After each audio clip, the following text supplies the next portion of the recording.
அனைவருக்கும் அன்பான வணக்கம். நான் தான் உங்கள் யூடியூப் பெஸ்ட் லேண்ட் சக்தி. உங்களை அன்புடன் வரவேற்கிறேன். இந்த இடம் கமர்ஷியலில் நம்பர் 1ங்க. வண்டலூர், மீஞ்சூர், படப்பை, தாம்பரம், நெமிலிச்சேரி போகிற பைபாஸ் ரோடுக்கு பக்கத்தில் ஆவடி மெயின் ரோடு, திருமலவாயெல்லாம் ரொம்ப பக்கமாக இருக்கும். உங்களுக்கு 40 ஃபீட் ரோட்டில் ரொம்ப அருமையான ஒரு சைட். அதை வந்து கம்பெனி குடோன் கெட்டவங்களுக்கு ரொம்ப எக்ஸலண்ட்டான வண்டலூர் பைபாஸ் ரோடுக்கு பக்கத்துலேயே ரெடில்ஸ் வந்து ஒரு 4 கிலோமீட்டர் தான் வரும். அனைத்து வசதிகளும் கொண்ட இடம். டிரான்ஸ்ஃபார்மர்லேருந்து எல்லாமே இருக்கும். இது ஆவடி மெயின் ரோடுங்க. பக்கத்துலேயே பஸ் ரோடும் இருக்குது. ஃபுல்லாக கம்பெனி தான். நீங்கள் குடோன் கம்பெனி கட்டினீங்கன்னா இதை விட அருமையான இடம் எங்கேயுமே கிடைக்காது. அந்த மாதிரி ஒரு டாப்.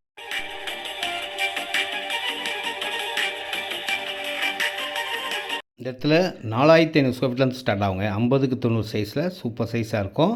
எவ்வளோ இடம்லாம் வைக்கலாம். 9000 ஸ்கொயர் ஃபீட் வாங்கிக்கலாம். இது 40 ஃபீட் ரோடு. ஃபஸ்ட்டு மெயின் ரோட்டில் 1300ரூவாங்க. அதே சைட் மெயின் ரோடு, அதை வந்து அதுவும் 40 ஃபீட் ரோடு தான். அது 1200ரூவா. எவ்வளோ நாளும் வாங்கிக்கோங்க. சூப்பர் இடம். 1300, 1200 இவ்வளோ தாங்க. இது direct sale, no commission, no brokerage. இப்போ வண்டலூர், மீஞ்சூர், படப்பை, தாம்பரம், நெமிலிச்சேரி, பூந்தமல்லி போகிற பைபாஸ் ரோடுக்கும் பக்கம், ரெடில்ஸ்க்கும் பக்கம் வந்து பாருங்கள்.